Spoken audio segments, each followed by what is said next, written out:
ஐசக்கா, செம்மையா இருக்குல்ல பிரியாணினா? அப்புறம் என்ன சும்மாவா? செம்மையா தான் இருக்கும். நல்லா இருக்காடி.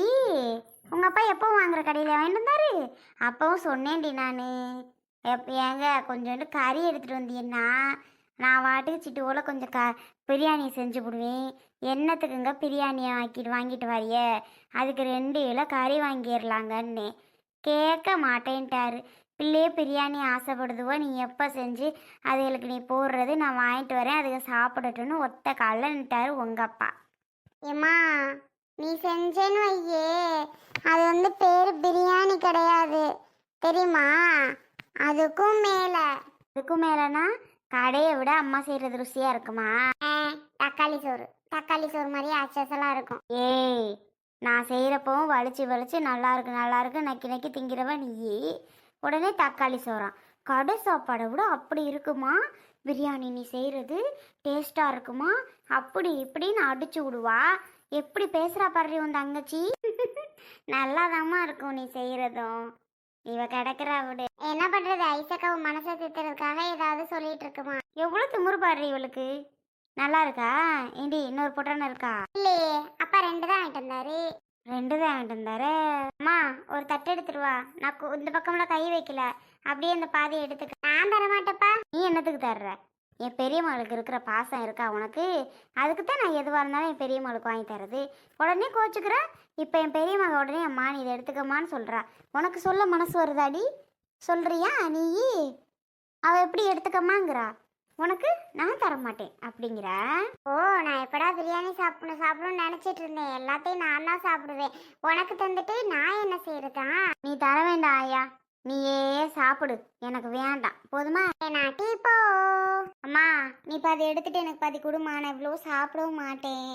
அப்பதான் வேற பாவமே. நிஜமாவே உங்க அப்பா 2 தான் இருந்தார? ஏண்டி என்ன உங்க அப்பா தலை பார்த்தா உங்க அப்பாளுக்கு மனசுல தெரியலையே. சரி விடு, அவர் மறந்துருப்பாரு. அம்மாடி, மவுளோல மட்டும் ஞாபகம் இருக்கு, மவுளோல பெற்ற தாய் ஞாபகம் இருக்காத கட்டின பொண்டாட்டி. ஏம்மா, ஆளுக்கு எல்லாம் ஷேர் பண்ணிக்கலான்னு நினச்சிருப்பாருமா. நீ ஒரு தட்டை எடுத்துட்டு வா, அப்பதான் கொஞ்சம் எடுத்து வச்சிருவோம் இதில். எப்பா அது தெரிஞ்சிச்சு என்னைய விட்டுட்டு பிரியாணி தின்று கழுவாங்கும். ஏனாண்டி, அம்பு வீட்டில் நேற்று தானே சாப்பிட்டோம். வேண்டா விடு. நான் சும்மா சொன்னேன். அதனால தான் உங்கள் அப்பா வாங்காமல் வந்திருப்பார் போல். நேற்று தான் அங்கே எல்லாம் பிரியாணி சாப்பிட்டு வந்தா, பிள்ளைய மட்டும் தானே சாப்பிடலாம் அப்படின்னு பிள்ளைகளுக்கு மட்டும் 2 வாங்கிட்டு போகணும், 2 வாங்கிட்டு வந்திருக்கிறாட்டி. ஓ, அதனால தாம்மா இருக்கும். இருந்தாலும் நீ கொஞ்சம் ஒரு வாய் வாங்கிக்கோமா. ஒரு தட்டு எடுத்துட்டு வா. ஏன்னா ஐசு, நான் சும்மா கேட்டேன். நீ அது தர்றதுக்கு உனக்கு மனசு வருது. இந்த உட்காந்துருக்காளே ஒருத்தி, தர அவளுக்கு மனசு வருதான்னு பாத்தியா? சும்மாவாது அம்மா இந்தம்மான்னு தர நினைக்கிறாளா? மா, நான் கொடுத்தாலும் நீ வேணா தானே சொல்லுவ. நான் சொல்லணும், நீயா நான் வேணான்னு சொல்வேன்னா என்ன அர்த்தம்? சாப்பிடுங்கடி. சாப்பிட்டு தட்டை அங்கனைக்கு எங்கன போட்டுட்டு போனிய விளக்க மாதிரி பிஞ்சு போயிரும். பிஞ்சு மரியாதைக்கு கழுவி எங்கெங்க இருக்குமோ அங்கே வைக்கிறிய. அம்பிடுத்தேன் இல்லை. நான் வச்சிருவோப்பான்னு இழுக்காம வைக்கணும். மா, நான் எப்பாவது போட்டிருக்கேனா? போடவே மாட்டேன். காலேஜ் போகும்போது போடுவேன், காலேஜ் போயிட்டு வந்து சாப்பிட்டு டயர்டாகி போடுவேன். அப்புறம் அதுக்கு பேர்லாம் என்னம்மா? ஐசு, உனக்குன்னு ஒரு வயசு கட்டி கொடுக்குற வயசு வந்துருச்சு. ஆனால் இப்போ அம்மா கட்டி கொடுத்துருவானான்னு கேட்காத, கொடுக்க மாட்டேன். அந்த வந்துருச்சுங்கும்போது நமக்குன்னு ஒரு வேலையை பார்க்கணும், வைக்கணும். சரியா? தங்கச்சியே போட்டு வச்சாலும் அதை எடுத்து நாம தான் கழுவணும். தங்கச்சிக்கு 2 மண்டையில் வச்சு நீ எடுத்து கழுவுடின்னு சொல்லணும். இடையில என்ன இழுக்கிறா? என்ன எதுக்கு இவ்வளோ அடிக்க சொல்கிற? உனக்கும் பொம்பளை பிள்ளைங்கிற நினப்பு இருக்காடி. உங்கள் அப்பா பொம்பளை பிள்ளை இல்லைன்னு உன்னை பையன் மாதிரி வளர்த்துக்கிட்டு இருப்பாரு போல். அந்த பையன் என்னென்ன சேட்டையை செய்கிறானோ அந்த இதுதான் நீயும் செய்கிற. அந்த பைய பண்ணுற வேலை தான் நீயும் பண்ணுற. பயலுக்கு பண்ணுற வேலையே தான் நீயும் பண்ணிட்டு திரிகிற.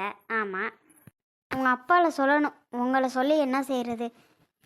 அந்த ஆம்பளை பிள்ளை இல்லைன்னு பொம்பளை ஆம்பளை பிள்ளையா வளர்த்துக்கிட்டு இருக்காரு பாரு, அவரை சொல்லணும். நீங்கள் என்ன பண்ணுவீங்க பாவம். சரி விடுங்க, சாப்பிட்டு கழுவி வச்சிருமா. கழுவி வச்சுட்டு அம்மாலாம் இங்கே 2-3 பாத்திரம் வச்சுருக்கோம். டீ ஐஸு சேர்த்து போட்டு விளக்கிறேன்னா 5-6 துணிமணி ஊற வச்சேன், போயிட்டு துவைச்சி போட்டு வந்துடுறேன். சரியாம்மா? எந்தெந்த பாத்திரம்னு எடுத்து ஒரு இடத்துல வச்சுட்டு போ. எனக்கு அப்புறம் தெரியாது எது எடுத்து விளக்குறது என்னன்னு. ஒரு இடத்துல வச்சுட்டேன்னா நான் எடுத்து கழுவிக்கிடுவேன். சரியா? சில்லி வாங்கிட்டு வரலையா அவங்க அப்பா? அப்புறம் இதுக்கு பேர் என்ன? லெக் பீஸ் தானே. ஓ, லெக் பீஸா? வறுத்ததை வாங்கிட்டு வந்தாரு. ஆமாம்மா, இங்கே பாரு. ஆமாம்மா, கொஞ்சோண்டு தான் டேஸ்ட் பாரேன். இல்லைம்மா, நேற்று அவ வீட்டில் சாப்பிட்டதே வயிற்றுக்கு சேராம வயிற்றெல்லாம் ஒரு மாதிரி பண்ணிட்டு கடமுடான்னு இருந்துச்சு. இதையும் மேற்கொண்டு நான் தின்னேன்னா அவ்வளவுதான். காலையிலே பழைய கஞ்சி ஊற்றி குடித்தாதான் கொஞ்சம் ஒரு மாதிரி இருந்துச்சு எனக்கே. கிருன்னே இருந்துச்சுடி. இல்லைன்னா அதை ஊற்றி குடிச்சோன்னு தாண்டி கொஞ்சம் ஒரு மாதிரி தெம்பாக இருக்குது நெசத்துக்கும். அம்மா, பழைய கஞ்சி சாப்பிட்றது நமக்கு இரும்பு சத்து அதிகம் இருக்காம்மா சொல்கிறாங்க. பழைய கஞ்சி சாப்பிட்றது அவ்வளோ நல்லது. இனிமேல் டெய்லிக்கு காலைல காலைல பழைய கஞ்சி வச்சிரு. எல்லாரும் பழைய கஞ்சியை சாப்பிட்டுக்குருவோம். அதுக்கு ஏதாவது தொட்டுக்க மட்டும் பண்ணிடு. போங்கப்பா, நம்மளாலாம் பழைய சோறு சாப்பிட முடியாது. சுட சுட சுடு சோறு சாப்பிட்டாதான் சரிப்பட்டு வரும். மேடத்துக்கு மட்டும் சுடு சோறு வேணுமாக்கும். ஓகே, யாரு அவங்க பழைய சோறுலாம் சாப்பிடுவாங்களா? பேசிக்கிட்டே நின்னா வெயில் வந்துருச்சு. வெயில் வந்துச்சு. இந்த வெயிலில் போய் துணி துவைக்க முடியாது. வேகமாக ஓடி போய் துவைச்சி போட்டு ஓடியாடுறேன். மளிகாக்கா, அன்பு பாத்தா என்ன ஃபங்க்ஷன்லாம் நல்லா சிறப்பாக ஓடிச்சா? ஓடிச்சு நல்லா தான் போச்சு. மொய் எம்புடு சேர்ந்துச்சு? ஒரு 15-16 வந்துச்சுக்கா. எம்புடுத்தானா? ஆமாம். என்ன உன் மாமியோட சொந்த பந்தம்ல அம்புட்டு வந்துச்சு?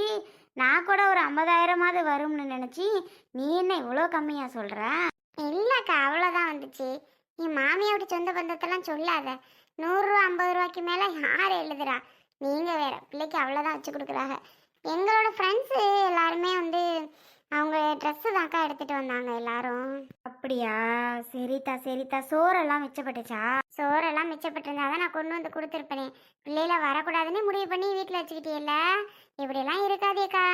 நான்லாம் உங்களை ரொம்ப சொந்த பந்தம்மா ரொம்ப மனசார நினச்சிட்டு இருக்கிறேன். ஆனால் நீங்கள்லாம் என்னை யாரோ எவரோ மாதிரி தானக்கா நினச்சிட்டு இருக்கிறிய. ஏக்கா அப்படிலாம் இருக்கியா? என்ன தாம்பு இப்படி சொல்கிற? நான் போய் அப்படி நினைப்பேனா? அப்படியெல்லாம் ஒன்றும் கிடையாது. அப்பெல்லாம் யார் ஒன்றை போய் நினைக்கிறா? சேச்சா போங்கக்கா, எல்லாம் தெரியாமையா இருக்கு. என்னையெல்லாம் யாரோ இவர மாதிரி தான் நினச்சிட்டு இருக்கிறீங்க. இல்லைன்னா பிள்ளைய கூட்டிகிட்டு வந்திருப்பீங்க. எல்லா பிள்ளைய 2 இங்கனக்குள்ள கூட அதில் கூட்டிகிட்டு வரக்கூடாதுன்னு தானே வந்திய. இப்பெல்லாம் இருக்காதிய. ஏக்கா, ஆசையாக தானே உங்கள் எல்லாத்துக்கும் சேலை எடுத்து வந்து கொடுத்தேன். எல்லாம் ஒரே மாதிரி கட்டிக்கிட்டு வருவீன்ட்டு. அதை கட்டவே கூடாதுன்னு முடிவு பண்ணிட்டீல்லக்கா. அன்பே, கோச்சுக்கிறாதா. எல்லாமே உன் மாமியாளுக்கு பயந்துக்கிட்டுட்டேன் தெரியுமா? உன் மாமியாலே கட்டலை, பழைய சிலையை கட்டி நின்றுச்சு உன் மாமியார் நாத்தனாலாம். நீ அப்புறம் என்னையை கட்டிட்டு வந்தேன்னு வை, என்ன ஆயிருக்கும் தெரியுமா என் நிலமை? நான் அந்த ஒரு நெக்லஸை போட்டு வந்ததுக்கே அந்த சிலுப்புச்சு. நான் இன்னும் அதெல்லாம் பண்ணிட்டு வந்திருந்தேன். அவ்வளவுதான் தா. எல்லாம் தெரிஞ்சுக்கிட்டு தான். வேற எதுக்கு? அப்போவும் என் புருஷன் சொன்னான், யாருக்கும் வேணாண்டி எடுக்க வேணாண்டின்னு. நான் தான் எல்லாத்துக்கும் எடுத்து கொடுப்போண்டா, தம்பிக்கு பிறந்த நாளுன்னு சொல்லி எடுத்தேன். ஆனால் ஒருத்தவங்க கூட கட்டலை. எங்கே இவ இந்த அருவி வந்தாளா? இதுக்குக்கா இவ வரமாட்டேன்ட்டா. ஏ அருவி வெளியில வா. எனக்கு தெரியாதுமா அதெல்லாம். நம்ம ஏன் கண்டுக்க போகிறோம் சொல்லு? அவங்க ஏன் வரலையோ எதுக்கு வரலையோ எனக்கு தெரியாதுமா. அன்பு, நானே ஒன்று இப்போ உன்னை பார்க்கணும்னு நினச்சேன்டி. நீயே வந்துட்ட. ஏன் எதுக்காக ரொம்ப அக்கறையாக பார்க்கணும்லாம் நினச்சேங்கிற? வர முடியல, அதை சொல்லலான்னு தான். ஏய், வாயை மூடிடு, அவ்வளோதான். என்னமோ உனக்கு பர்த்டே சொல்லலை நான் இங்கே வந்துன்னு என்கிட்ட அவ்வளோ கோவம் கோச்சிட்டு வந்தியே. இப்போ எதுக்கு நீ வரல? எதுக்கு வரல? எதுக்கு வரலான்னு கேட்டேன். ஓமைய பிறந்தநாள் என்கிட்ட சொல்லலைன்னு தானே நான் உன் மேலே கோவம் கோச்சிக்கிட்டேன். இது ஏமைய பிறந்தநாள் சொல்லணும் ரொம்ப இது பண்ண. சரின்னு சொல்லி நான் உனக்கு அதனாலன்னு இல்லை, உன்னை விட்டு பிடிக்கலான்னு தான் நான் உன்கிட்ட நான் சொல்லலை. ஆனால் நீ நல்லா எனக்கு மரியாதை கொடுத்தியே. புரியுது அன்பு, உன்னோட கோவம் எனக்கு புரியுது. சாரிடி, நான் உன்கிட்ட சாரி கேட்டுக்கிறேன் சரியா? ஒழுங்கு மரியாதை நான் உனக்கு எடுத்து கொடுத்த சேலை எனக்கு இப்போ வந்தாகணும். நான் சொல்லிட்டேன். ஆமாம், என்கிட்ட சேலையை கொடுக்கல அவ்வளோதான். பார்த்துக்க, என்னாகும் தெரியாது. மரியாதையை கொண்டு வந்து சேலையை கொடுத்துரு. இனி உனக்கு எனக்கும் எந்த சம்மந்தமும் கிடையாது. எவ்வளோ இதாக நான் வீட்டில் சேலை எடுத்துக்கோ ஆடின்னு சொல்லிட்டு போகிறேன். நல்லவ மாதிரி நடிச்சுட்டு அந்த விஷத்தை மனசுலேயே தான் நினச்சிட்டு இருந்திருக்க. இல்லை இப்படிலாம் ஏன் இருக்க? ஒன்றும் ஓப்பனாக பேச வேண்டியதானே? சொல்கிறது புரியுது அன்பு. யாருக்காக இருந்தாலும் கோவம் இருக்க தான் செய்யும். எனக்கு சொல்லலேன்னு உன்கிட்ட போய் சண்டைலாம் போட்டு வந்தேன். சொல்லிட்டு போனேன். நான் வந்திருக்கணும் தான், வரல. அதுக்கு சூழ்நிலை சரியில்லை. அது ஏன்னு வந்துட்டு ஓப்பனாக என்னால் சொல்லவும் முடியல. சாரி, மன்னிச்சுக்கோ. ஏன் வரலன்னு நான் கண்டிப்பாக சொல்கிறேன்டி. ஆனால் இப்படிலாம் பேசாதடி. ஆசையாக எடுத்து கொடுத்த சேலையை கொடுங்கிறியே, என்னடி இதெல்லாம்? ஏய், ஆசையாக எடுத்து கொடுத்தேன். எதுக்கு நீ கட்டிட்டு வருவ அப்படின்னு தானே. நான் எடுத்து கொடுத்த யாருமே கட்டிட்டு வரல, அது வேற விஷயம். ஆனா நீ வந்து இருக்கலாம்ல, நீ வரவும் இல்லை. சரி, நீ வருவன்னு ரொம்பவே நான் எதிர்பார்த்தேன். ஆனா நீ வரவே முடிய மாட்டேன்னு ரொம்ப சாதிச்சிட்ட. சரி பரவாயில்ல, வராட்டி இருந்துக்கோ. நான் எடுத்து கொடுத்த saree எனக்கு வேணும், கொடுத்துரு என்கிட்ட. ஆமா, நான் கேட்கறது கூட எல்லாத்துக்கும் தப்பா தெரியும். என்னடா இவ சேலையை கொடுத்துட்டு திருப்பி சேலையை கொடு சேலையை கொடுன்னு கேட்டுக்கிட்டு இருக்கா அப்படின்ட்டு. ஏன்னா அந்த அளவுக்கு இவ என்ன கஷ்டப்படுத்திட்டு இருக்கும்போது நான் எடுத்து கொடுத்த saree இவகிட்ட ஏன் இருக்கணும்னு தான் நான் இவகிட்ட கேட்குறேனே. எனக்கு அந்த சாரியை வேணும், கொடுத்துரு, அவ்வளோதான் சொல்லிட்டேன். சாரியை வேணா எடுத்துட்டு வந்து தந்துடுறேன் அன்பு. ஆனால் இப்படிலாம் பேசாத, என்னை திட்டாத. என் சூழ்நிலை கொஞ்சம் புரிஞ்சுக்க மாட்டியா? நான் இப்போ போய் சாரி எடுத்துட்டு வந்து உன்கிட்ட கொடுத்துட்றேன். ஆனால் என்னை இப்படிலாம் திட்டாத அன்பு. திட்டாதன்னு சொல்லாத, ஏன்னா நீ பண்ண வேலை அப்படி. சரியா அன்பு? என்னத்தான் நீ திடுதிடுப்புன்னு சேலையை கொண்டான்னு கேட்டுக்கிட்டு இருக்க? என்னதான் இருந்தாலும் அது தப்பு இல்லையா? ஆசையை எடுத்து கொடுத்த சேலையை கொடுன்னு இப்போ வந்து கேட்குறியே, அது ஒரு மாதிரி இல்லையா சொல்லு? அட வச்சுட்டு போட்டு போ. ஏண்டி வரலன்னு கேட்டு சண்டை போடுறது அது வேற, நான் எடுத்து கொடுத்த சேலையை குறின்னு கேட்குறது அது வேறதா. அப்படிலாம் கேட்கக்கூடாது. உங்கக்கா அங்கிட்டு இவ மேலே நான் எவ்வளோக்கு பாசம் வச்சுருந்தேனோ அந்த பாசம்ல இவ தான்க்கா வெறுக்கடிச்ச வச்சுட்டா, தெரியுமா? இதனால தான் எனக்கு அவன் மேலே கோவமே, தெரியுமா? புரியுது, நீ சொல்கிறதெல்லாம் புரியுதுடி. ஆனால் ஏன்டி தேவையில்லாம அவன் மனசும் கஷ்டப்படும். என்னடா சேலையை கேட்குறாளேன்னு. அந்த சேலையை கொடுத்தோன்னா அவன் மூஞ்சில் அவ்வளோ ஒரு சந்தோஷம் இருந்துச்சு. இப்போ நீ சேலையை கேட்டுட்டு இருக்கிறிய, அவள் கஷ்டப்பட மாட்டாளா? அடட்டும், இவ வரலையே நான் எவ்வளோ கஷ்டப்பட்டேன் தெரியும்ல, சொல்லுங்க. இப்போ நான் எவ்வளோ ஃபீல் பண்ணேன், ஐயோ வரலையே, இவ வருவான்னு அவ்வளோ நினச்சோமே, வராமல் போயிட்டாலே நான் எவ்வளோ ஃபீல் பண்ணேன். அப்போ எனக்கு எப்படி இருந்திருக்கும்? புரியுது தாண்டி, அதுக்காக வாங்கி கொடுத்த சேலையெல்லாம் திருப்பி கொடு நான் கேட்டுக்கிட்டு இருப்பேன். இங்கே பாருக்கா, நீங்கள் பேசாமல் இருங்க. எனக்கு ஏன்னா அவ்வளோ கோவமாக வருது அவன் மேலே, சரிங்களா? அதனால வேணிதான் நான் கேட்குறேனே. ஓ வச்சிருக்கியா? நான் எங்கே ப்ளவுஸ் தைக்கிறது கொடுத்துட்டியோன்னு பார்த்தேன். நீ தான் வரக்கூடாதுன்னு முடிவு பண்ணியிருக்கே, அப்புறம் எப்படி ப்ளவுஸ் தைக்கலாம் நீ கொடுப்ப?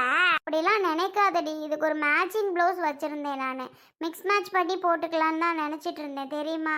வர முடியல என்னால். நானா ஒன்றும் வராமல் கிடையாது, புரிஞ்சுக்கோடி. பரவாயில்ல, உன் கதையெல்லாம் நிறுத்து. பவி, அந்த சாரியை வாங்கி இங்கிட்டு கொடுமா, நான் வாங்கிட்டு போகிறேன். ஆனால் ஏன் வரல நீ கோவப்பட்டு கேட்குறது கூட அது வேற. 2 அடி கூட அடிச்சிட்டு நீ கேட்டிருந்தா கூட எனக்கு மனசு ஆறி இருக்கும். ஆனால் அதெல்லாம் இல்லாமல் ஒழுங்கு மரியாதை நான் வாங்கி கொடுத்த சாரியை கொடுன்னு கேட்குறீ, மனசாட்சியே இல்லாமல். எப்படி இப்படியெல்லாம்? இதான் மனசாட்சியே இல்லாமல் வராமல் இருந்தியே, அப்போ நான் சாரியை கேட்குறதுல தப்பே கிடையாது. நீ வராத உனக்கு நான் வாங்கி கொடுத்த சாரி எதுக்கு? கொடுத்துரு, நான் வாங்கிட்டு போய்கிட்டே இருப்பேன்.